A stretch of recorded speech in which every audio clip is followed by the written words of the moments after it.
If we will start off then with Senator Cervantes. Yes, good morning. Good morning, everyone. You know, one of the most important things you're going to hear today is how we spend our money in the state, our budget, and the process by which we prioritize our spending in the state of New Mexico. When I came to Santa Fe as a legislator years ago, the House and the Senate would very purposefully pass two different forms of a budget. They would do that so that there would have to be a conference committee that would meet in secret the last night of the session, so that instead of the entire budget being done in the public eye or in front of the other legislators, 6 people, 3 from the House and 3 from the Senate, would meet behind closed doors and craft that budget. We'd see it usually around 1 or 2 in the morning, this much, that thick of paper with lines and lines of code, no chance to review it, no chance to score it, no chance to understand it. Does it sound familiar? Yes. Sounds like what we see in Washington, D.C. all the time.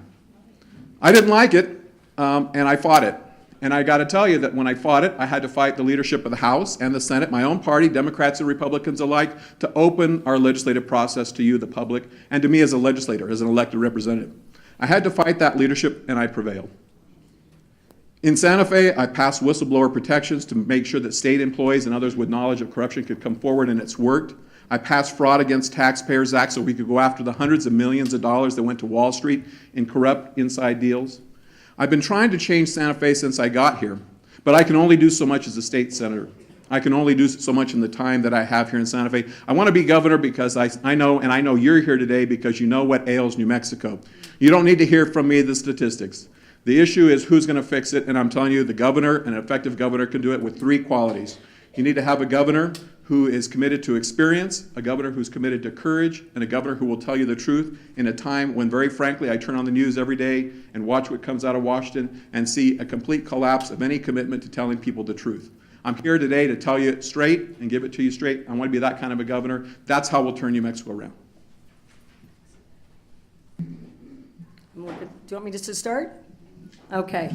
Good morning, everyone. I'm Michelle Lujan-Grisham, and I want to thank the Santa Fe County Democrats and the Federation of Women for hosting this forum this morning. Now, we're all here to discuss how to put New Mexico on a new path to prosperity. Right? We need to make sure that as we're traveling down that path together and discussing those issues, that we're very clear that if we're going to do that effectively, then we have to change the values that are driving the decisions in Santa Fe. New Mexico needs a governor who is ready to take us to that brighter future, a fighter for a state not just of enchantment, but a state of opportunity, a state of renewable energy, a state of quality and affordable health care, a state that has a sustainable and diverse economy, a state where those of us who are willing to work hard can count on getting a good paying job or career, where New Mexicans can send their children to good public schools in safe neighborhoods, free, frankly, from crime and drugs that have ruined so many people's lives and harmed so many families. And I'm in my hometown today, and as I look out at the audience of this forum, I know there are many families here, much like the family that I grew up in, where we believed in, and quite frankly, we fought for a better New Mexico. Now, I've spent my entire career fighting for the people of New Mexico, and I have a real record with proven results. And I have a vision to unlock the potential within this state and the real life experiences to get it done. Now, I've been committed to this fight, and many of you here today have been with me in that fight. More than ever before, we need a governor that's tough, tenacious, and pragmatic. And if we're going to share in this brighter future together, we have to elect someone with the right values and vision and experience to be the next governor. And I hope after today's forum, that person is me. Thank you. Good morning, everybody. My name is Jeff Apodaca, and I'm proud to look around this room and see a lot of our friends that I went to high school with and a lot of people I grew up with here in Santa Fe. Good to see some Santa Fe High School t-shirts.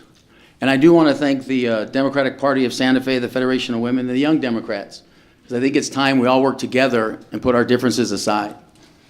But you're going to hear today about 50 years of political experience, and I have none. I ask one question for you today. How's that working for us? 50 years political experience has driven us to the highest unemployment in the country. 50 years political experience has literally driven us to 50th in education, 50th in job creation. But man, we like being #1 in opiate addiction, poverty, So yes, my father's here today, Jerry Apodaca. Thanks, Dad, for being here. My wife and my mom are actually in Bernalillo today campaigning for us. And we're not running for governor because my father was governor, because that's what people want to say. And I'm definitely not running for governor because it's my turn, because I was told to wait my turn. I'm running for governor because guess what? It's New Mexico's turn. It's our turn. It's time we invest back into New Mexico, into you, and literally turn our state around. Now, I've been on the campaign trail for a year. What amazes me is I haven't heard anybody besides us talk about our plans for New Mexico in the future. What you hear about is careers, next steps. What we're talking about is investing 5% of our $23 billion that we invest outside our state to create 225,000 new jobs. What we're talking about is moving 8% of PED's budget back from the top, back down into our communities, into our schools and our teachers. And we have a plan to go to healthcare and fix our healthcare plan. So I ask you to go to apo18.com, look at our jobs plan, listen to the answers today, and you decide who really has a plan to turn New Mexico around. Thank you.